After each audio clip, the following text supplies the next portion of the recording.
Ry havana malala, akasitra antsika be dia be Andriamanitra satria mbola afaka miaraka ito amin'izao fandarana izao indray isika ary afaka manovo hery avy amin'ny teniny. Akasitrahako manokana ihany koa ianao ny amin'ny fitiavanao manaraka an'izao fandarana eto izao. Toy ny mahazatra antsika mialohan'ny hanokafantsika ny soratra masina dia andeha hiara hivavaka indray isika aloha hangataka tari-dalana avy amin'ny fanahy masina. Hivavaka isika.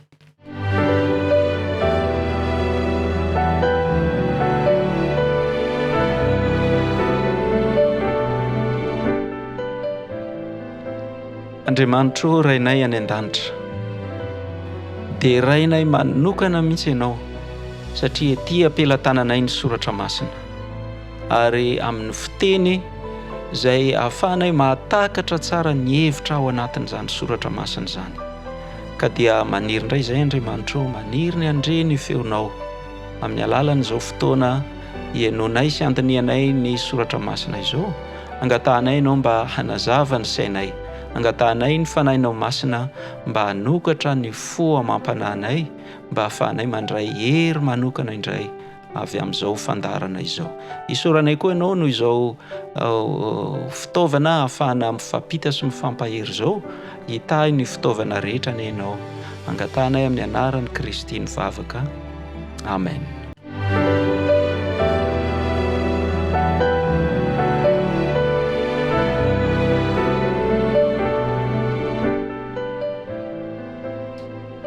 Ry havana malala, andinika tantarana mpanompon'Andriamanitra anankiray indray isika androany, mba hisintomantsika lesona, mba hahatonga antsika ahazo hery hoentiny mandresy, mba hahatonga antsika ho isan'ireo izay maharesy ka hiara hipetraka amin'ilay tompontsika, ilay mpanjakantsika eo amin'ny seza fiandrianany indray andro any.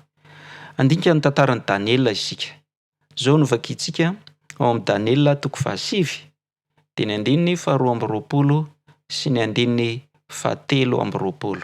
Daniela 7 dia ny andininy 220 sy ny andininy 720. Angamba mety efa fandrenao matetika ny tantaran'i Daniela, fa ato amin'ity andininy anankiray ity dia tena misy teny izay manaitra mihitsy ny ambaran'ny soratra masina. Izao no vakiantsika: ary izy nampahalala ahy sy ny resaka tamiko ka nanao hoe: ry Daniela, avy ampahazava sainanao aho. Tamin'ny antombohan'ny fivavakao dia nisy teny nivoaka ka dia tonga hanambara aminao aho satria malala indrindra ianao. Ka dinio ny teny ary aoka ho fantatrao ny fahitana.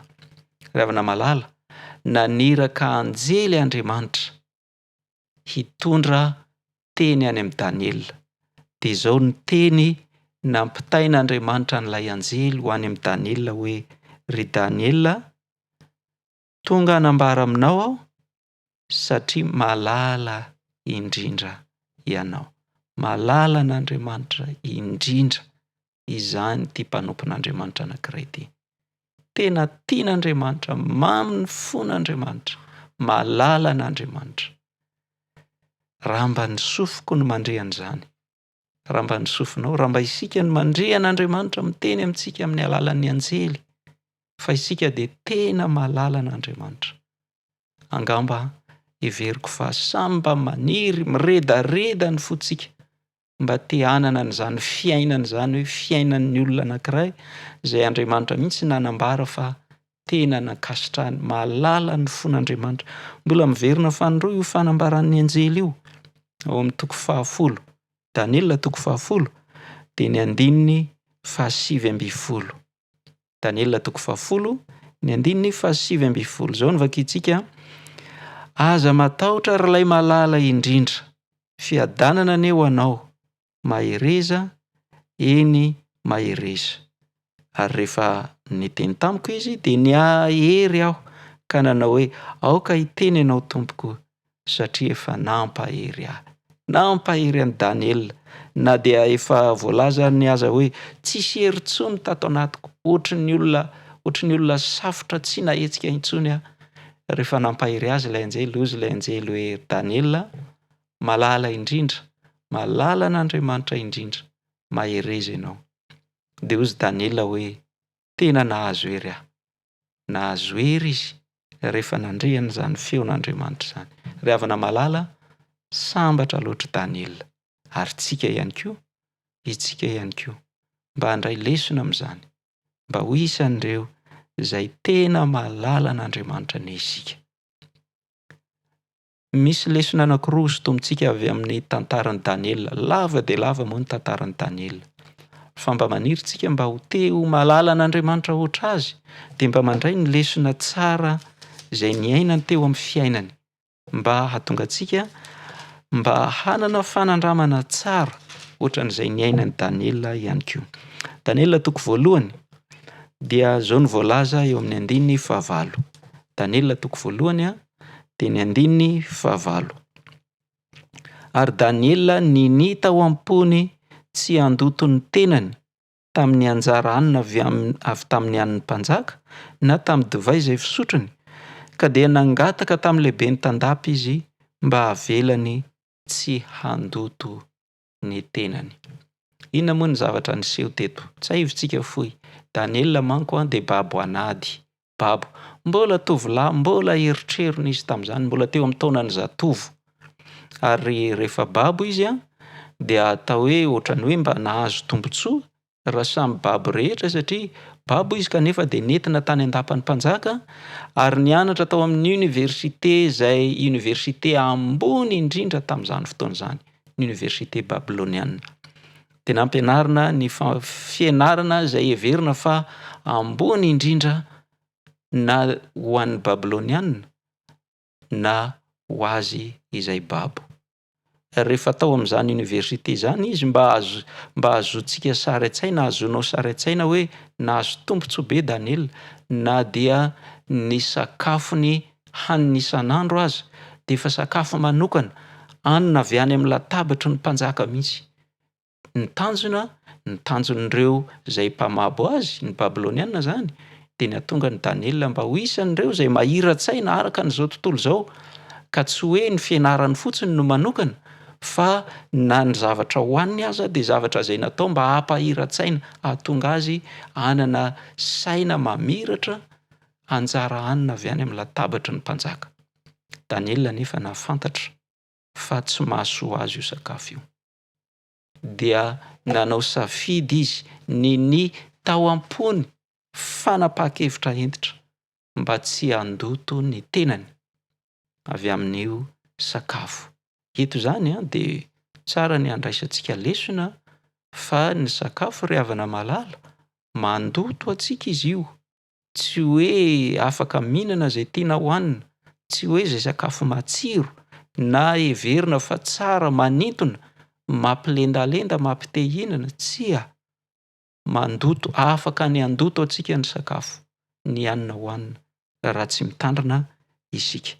Ary dia i Daniela dia nanao an'izany safidy izany, tsy handoto ny tenany.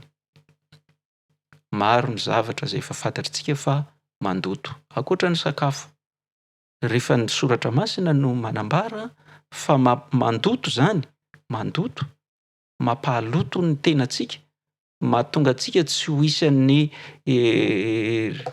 zanak'Andriamanitra madio, masina, tsy ho azo ampidirina any an-danitra, tsy ahafahantsika mahazo an'ilay fandresena, tsy hahatonga antsika ho isan'ireo izay maharesy izany. Dia aoka tsika hitandrina amin'izany. Anisan'ny zavatra anankiray izay malaza amin'izao andro iainantsika, amin'ny faratsiana amin'izao andro farany izao, ny zavatra anankiray izay efa nambarany soratra masina ihany koa fa mandoto, nambaran'i Jesosy fa mampahaloto, dia ny fijangajangana izay sady mampahaloto ny ety ivelany no mampahaloto ny any anatiny. Ravina malala, fomba fiainan'izao tontolo izao dia natao hisintona ho any amin'ny zavatra mampahaloto.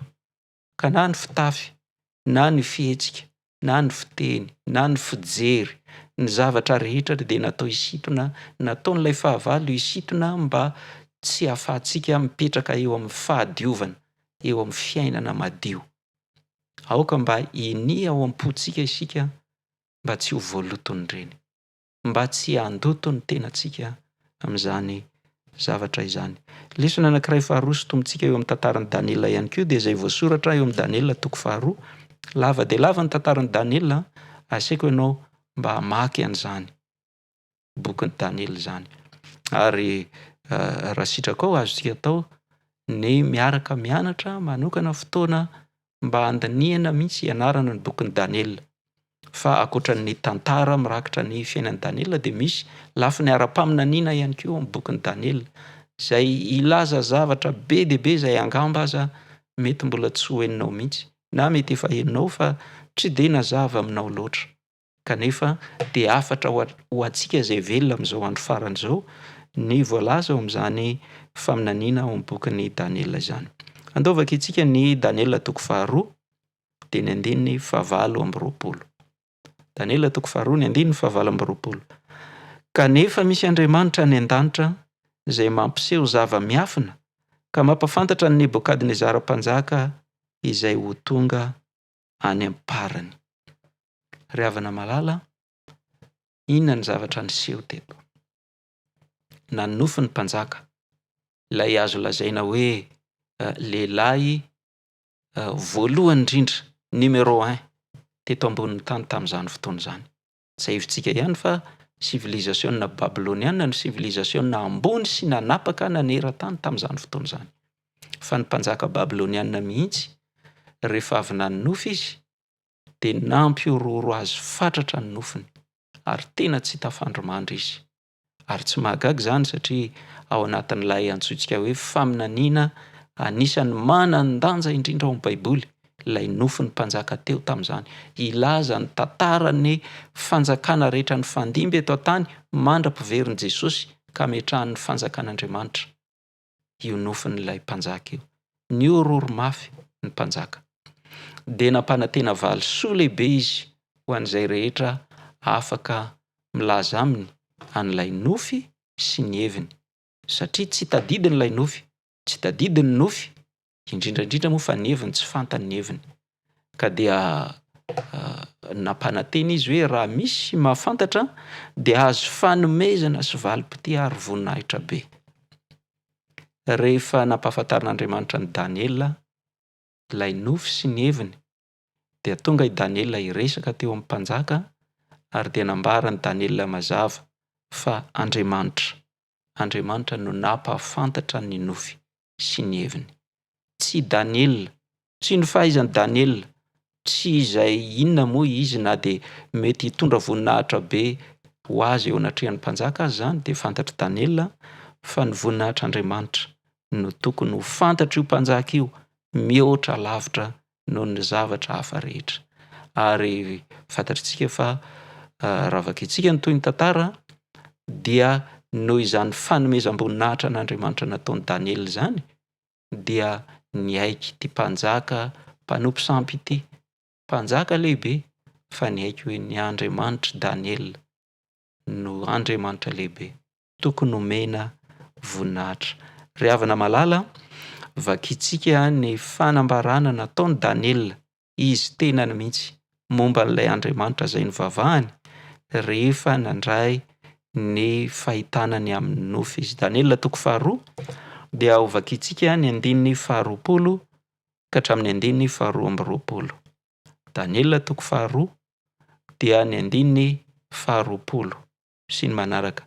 Eny ny teny izy ka nanao hoe isaorana ane ny anaran'Andriamanitra mandrakizay fa azy ny fahendrena sy ny hery ary izy no mandahatra ny andro sy ny fotoana, izy no manaisitra mpanjaka sy manangana mpanjaka, izy no manome fahendrena ho an'ny endry sy fahalalana ho an'ny mazava saina, izy no mampiseho ny zavatra lalina sy miafina, izy no mahalala izay ao amin'ny maizina ary ny mazava mitoetra eo aminy. Ry hava-malala, lalina loatra izany fanambarana nataon'i Daniela izany. Ary satria efa ao am-poniny tsy hitady afa-tsy ny voninahitr'Andriamanitra irery ihany, dia nambaran'Andriamanitra tamin'izany fahamarinana izany, izay hinoantsika fa avy amin'ny tsindrimandrin'Andriamanitra, ary voasoratra ato amin'ny soratra masina, ilay soratra nomeny ny tsindrimandrin'Andriamanitra. Hozy Daniela hoe an'Andriamanitra ny fahendrena sy ny hery Andriamanitra no mandahatra ny andro sy ny fotoana. Ny toe-javatra rehetra izay miseho, tsisy zavatra kisendrasendra zany, tsisy zavatra tonga ho azy zany, fa Andriamanitra no nandahatra an'izany. Ary dia tonga miseho eo amin'ny fiainany tsirairay avy ny isam-batan'olona. Izy no manaisotra mpanjaka sy manangana mpanjaka, izy no manome fahendrena ho an'ny endry sy fahalalana ho an'izay mazava saina. Daniel dia voalaza fa nanana faharanitantsaina avo 10 eny noho ny olon-kendry rehetra tany Babilôna. Izy sy ireo namany 3 lahy nomen'Andriamanitra fahendrena avo 10 eny. Ry mpiaino malala, izany no manin'Andriamanitra ho an'ny zanany. Andriamanitra no manome fahendrena ho an'ny endry. Andriamanitra no manome fahalalana ho an'izay mazava saina. Ka dia anjarantsika no misintona lesona amin'izany.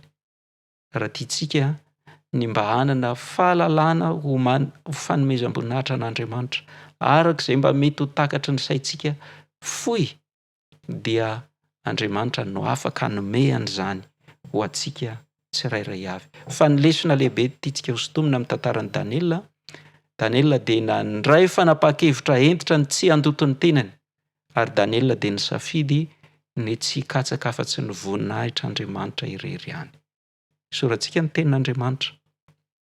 Fa mazava ao amintsika izany lesona izany zao, lesona izay anisany nahatonga ny Daniel ho isan'ny mpandresy, olona ilay malala n'Andriamanitra indrindra, malala indrindra, mba hanome antsika ny fanariana miredareda ny Andriamanitra, mba hahatonga antsika ho toa ny Daniel, tsy hikatsaka afa-tsy ny voninahitr'Andriamanitra, hanao safidy tsara, tsy handoto ny tenantsika na amin'inona na amin'inona, ary mba ho tanteran'Andriamanitra eo amin'ny fiainantsika ny ilay teny fikasana hoe ho isan'ireo maharesy, ka dia hiaraka hipetraka amin'ny Kristy eo amin'ny seza fiandrianany.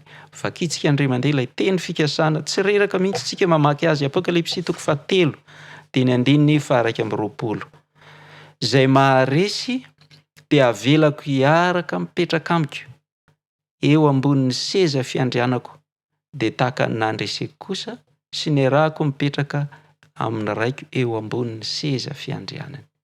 Ry havana malala, ho tena zava-misy eo amin'ny fiainantsika ny izany. Andehantsika hiara hivavaka indray, hitondra mibavaka n'izany lesona izany.